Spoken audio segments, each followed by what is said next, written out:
Agus, habiendo tomado nuestro matecito, quería pasar a la pata empresarial, porque sé que das varias charlas y capacitaciones en empresas y te llamo a que nos quites un poco el escepticismo para preguntarte si hay menos greenwashing del que creemos, o más.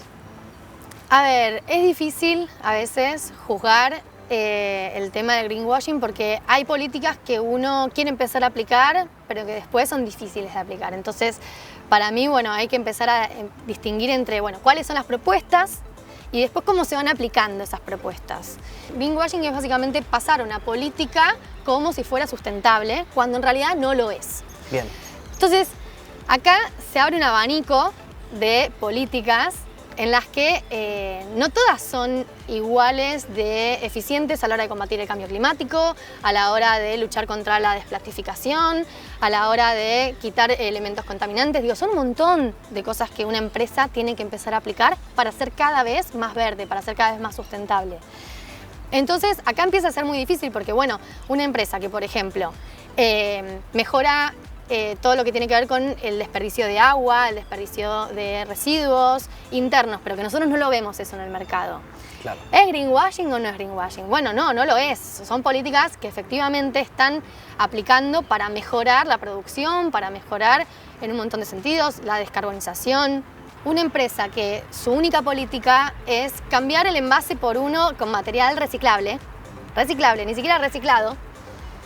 Eso no es una política de sustentabilidad, eso es algo mínimo que tendríamos que estar haciendo a esta altura. O sea, todos los productos que hoy están en el mercado deberían poder reciclarse, pero además debería garantizar que se reciclen y además debería tener contenido reciclado y además debería ver cómo minimizar cada vez la generación de envases.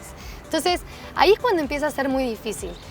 Hoy por hoy, el nivel de contacto que yo tengo con las empresas me permite tener algunas de estas discusiones, pero no me permite involucrarme lo suficiente como para empezar a plantear alternativas, que es lo que a mí me gustaría. Me parece que a nivel global nos falta mucho conocimiento y educación en un montón de temas. Se está empezando a usar mucho la palabra y el concepto de economía circular y se utiliza mal, incorrectamente. Eso es algo que yo también estoy intentando trabajar mucho, ¿no? Empezar a concientizar sobre qué significa la economía circular, que es un concepto súper amplio, es un nuevo paradigma, no es reciclar más, es reciclar menos, porque es tener que generar menos residuos y por tanto tener que gestionar menos residuos. ¿Y como economista crees que es redituable para las empresas volcarse a prácticas más sustentables? ¿Puede ser redituable? Sin duda, está demostradísimo ya en un montón de empresas, de grandes empresas que lo están implementando, que las prácticas de la economía circular generan un ahorro de costos, que por ahí en algunos casos particulares también van a implicar una inversión inicial fuerte, que para mí es lo que más frena todo.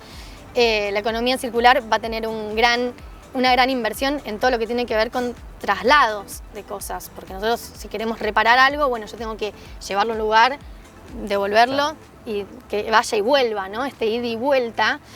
Entonces sí, hay una cuestión de infraestructura que hay que montar para que esto funcione, pero en el mediano largo plazo se demuestra que los costos que ahorra son mucho mayores a la inversión. Entonces, bueno, ver de qué manera podemos empezar a hacer esas inversiones para garantizar que se mantenga este camino. ¿Qué no le puede faltar a nuestra ley de educación ambiental? Educación en todos los niveles. En todos los niveles. Siempre se habla mucho que los chicos, los más chicos, son los que mejor absorben estas cuestiones, que son los que pueden llevarlo a casa. Que vienen con un chip distinto. Que es real y sí, que banco un montón. Ahora, son los papás los que sacan la basura, son los papás los que compran la comida, los que compran la ropa, los que toman las decisiones fuertes. Entonces, no puede faltarnos una educación en toda esa generación, en la generación más grande, por decirlo de alguna manera.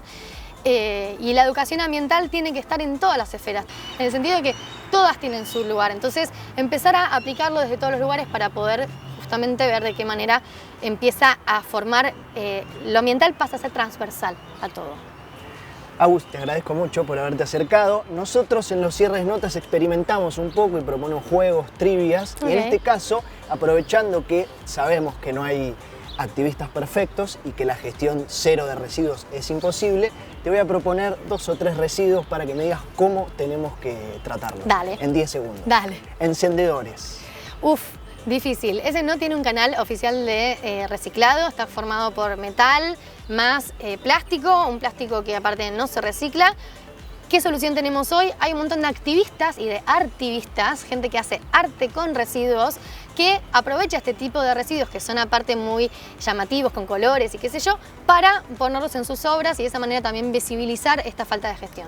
Artivistas no la tenía, muy interesante, me gustó. Potecitos de telgopor, helado. Me gusta el helado. Elegiste los más difíciles, ¿eh? Bien, el telgopor es 95% aire, 5% plástico. Si bien técnicamente podría reciclarse ese plástico, como tiene tanto aire, es muy difícil su gestión. No es rentable juntar tanto material para venderlo. Entonces es un material que, honestamente, si lo tienen limpio y seco, siempre mi consejo va a ir, mándenlo a reciclables, porque depende mucho de en dónde vivan, si ese material se está reciclando o no efectivamente.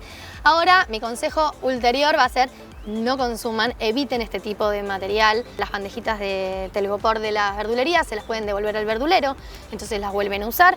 Y los potecitos te recomiendo que vayas con un tupper a la heladería y que te sirvan directamente en tu tupper, y así lo evitamos. Caja de pizza. Y la caja de pizza va a depender si está sucia o está limpia. Si tiene un poco de aceite, la parte de aceite la vamos a tirar a la basura y el resto del cartón la vamos a reciclar. La mitad de la caja siempre puede reciclarse, la tapa en general zafa. ¿Cuál de estos es el que más generás? La caja de pizza. Esa, ¿no? Sí, creo que yo también. Estoy entre el helado y la pizza. Yo el helado este verano lo eliminé por completo, voy con el tupper, me lo aceptan sin problema, bueno, y así evitamos. Voy a implementar esa. Agus, gracias. Muchas gracias a vos. No, gracias por acercarte y nosotros seguimos con más Ambiente y Medio.